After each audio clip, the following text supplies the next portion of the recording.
1960 1970 جب پاکستانی اور چائنیز عوام ان کے سولجرز اور کور آف انجینئرز کی انتھک محنتوں کا نتیجہ اور آنے والی نسلوں کے لیے ایک ایسی وراثت چھوڑ کے جو واقعے میں دنیا کا 8واں عجوبہ ہے، جسے مارویل بھی کہا جاتا ہے، اور پاکستان چائنا فرینڈشپ بھی، جس روڈ کو حاصل کرنے کے لیے 810 پاکستانی اور 200 چائنیز جنہوں نے اپنی جانوں کے نذرانے دیے، یہ وہ اچیومنٹ ہے جسے آج بھی دنیا والے میریکل مانتے ہیں۔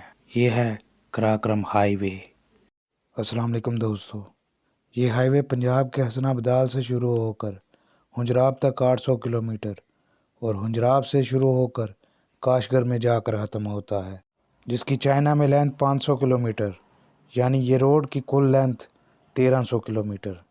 اس ہائی وے کو بنانے میں جو مشکلات پیش آئی، سخت چٹانوں کو ہول کر کر ٹنل بنائی گئی اور مشکل ترین ایجز پر کام کر کے اس روڈ کو کمپلیٹ کیا گیا۔ شہر قراقرم کا جب پلان ہوا تو دنیا کے چوٹی کے ایڈوائزر بلائے گئے پاکستان میں، جو بتا سکیں کہ اس ٹرین میں کوئی ایسا روڈ بن سکتا ہے۔ جن میں سے ایک جرمن انجینئر، جس کا ایک فکرہ جو کانٹے کی طرح لگا، جس نے کہا let me do it Pakistani. اس کا یہ فکرہ کنوے کیا گیا فیلڈ مارشل ایوب کو، جس کو یہ بات ذرا نہ بھائی۔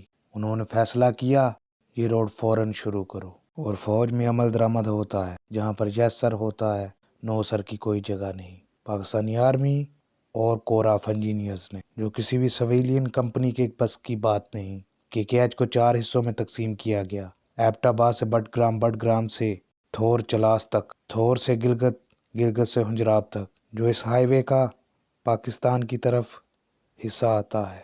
KKH کی ذمہ داریاں FWO کے 491 اور 492 کے گروپوں کو دی گئی۔ اس کے لیے جو سب سے پہلا سٹیپ لیتے ہیں وہ میجر مختار، جو سب کو اکٹھا کرتے ہیں اور ایک پرجوش موٹیویٹ لیکچر دیتے ہیں، جس میں وہ کہتے ہیں کہ یہ صرف جتنی ہمارے لیے فائدہ مند ہے، اس سے کہیں زیادہ یہ ہمارے آنے والی نسلوں کے لیے فائدہ مند ہوگی۔ بس یہی بات تھی کہ ساگ کو ہوا مل گئی، ایک نیا جذبہ پیدا ہو گیا۔ اب وہاں پر فورس تو پہنچ چکی تھی، مگر ان کے پاس اکوپمنٹ نہیں تھے، جن کی اس علاقے میں بہت سخت ضرورت تھی رن وے بنانے کے لیے، جہاں پر پاک فوج کے C-1 طیارے لینڈ کر سکیں۔ اس پر امریکہ کی مدد لی گئی، جس میں امریکہ ایسی مشینری اتارتا ہے جس سے ٹیمپریری ایئرپورٹ تیار ہو چلاس میں۔ بعد میں روڈ کو کنسٹرکٹ کرنے کے لیے جو مشینری لائی گئی، وہ اسی طریقے سے وہاں پر اتاری گئی۔ جب اسے پہلا پائلٹ کٹ لگا جو 14 فٹ کا تھا، تب تک وہاں پر مشینری نہیں آئی ہوئی تھی، جس کو گینتی اور بیلچوں سے، دیسی اوزاروں سے کمپلیٹ کیا گیا۔ اس روڈ کا سب سے ٹف حصہ جو ہائی ایٹیٹیوڈ پر تھا، وہ گلگت سے ہنجراب تک کا تھا، جس کے ہائی ایٹیٹیوڈ کی وجہ سے آکسیجن میں کمی، ٹھنڈ، اور اوپر سے پنجاب سندھ کے لوگ جو اس موسم کے عادی نہیں تھے اور نہ ہی انہیں کوئی ٹریننگ دی گئی تھی، اور جہاں پر وہ کام کر رہے تھے وہاں پر کمیونیکیشن بھی زیرو تھی۔ دوستو، گلگت ہنجراب کے بارڈر پر ستمبر کے اینڈ پر جب سردی بڑھ جاتی ہے تو 5 آدمیوں کے ہاتھ کاٹنے پڑے۔ وہاں پر پتھر جن کا ٹمپریچر اتنا لو تھا جو ایٹماسفیئر سے بھی زیادہ لو تھا، جب کام کرنے والے ان پتھروں کو چھوتے تو ان کے ہاتھ ان کے ساتھ جم جاتے۔ بے شمار سنو فال، تھنڈر سٹورم، بارش، لینڈ سلائیڈنگ، اگر کسی کے جسم پر کچھ پانی کے قطرے گر جاتے تو وہ وہیں پر جم جاتے۔ ان کے ساتھ جانے والے ڈاکٹر کی سب سے زیادہ حالت خراب تھی۔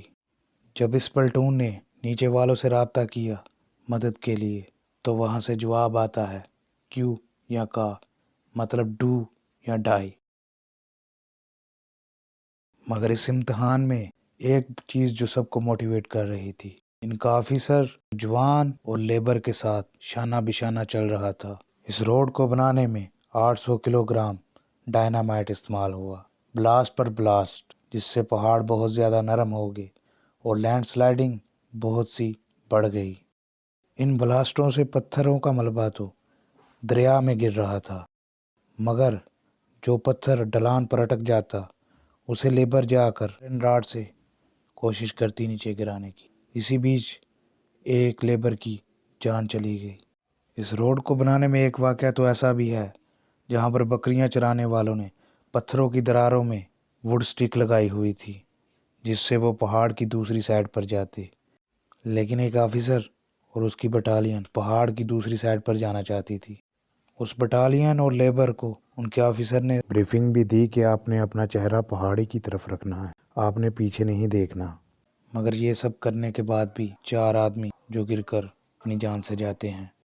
ایک اور واقعہ جہاں پر ایک یونٹ میں 22 بندے انہی کے آفیسر کے سامنے اوپر سے لڑکتے ہوئے پتھر کے نیچے آ گئے، جن کی لاشیں نکالنے کے لیے اس پتھر کے اوپر بلاسٹ کرنے پڑے۔ دوستو، اس روڈ کے پیچھے ایسی قربانیاں ہیں کہ اگر ہر ایک کلومیٹر کو دیکھیں تو ہر ایک کلومیٹر کے اوپر ایک جان گئی ہے۔ پھر بھی اس روڈ کو بلڈ کیا گیا جو آنے والے فارنر کو اپنی خوبصورتی میں جکڑ لیتا ہے اور کسی آرٹسٹ کے ہاتھوں کو مجبور کر دیتا ہے کہ وہ کاغذ پر اس کی تصویر اتارے، جس پر آج سلام ہے ان جرری جوانوں کو اور ہر وہ شخص جس نے اپنی جان دی یا زخمی ہوا لیکن آج وہ ریکارڈ میں نہیں۔ ان سب کو سلام ہے۔ میرا نام ہے ماجد، ملتے ہیں نیکسٹ ویڈیو میں۔ اللہ حافظ۔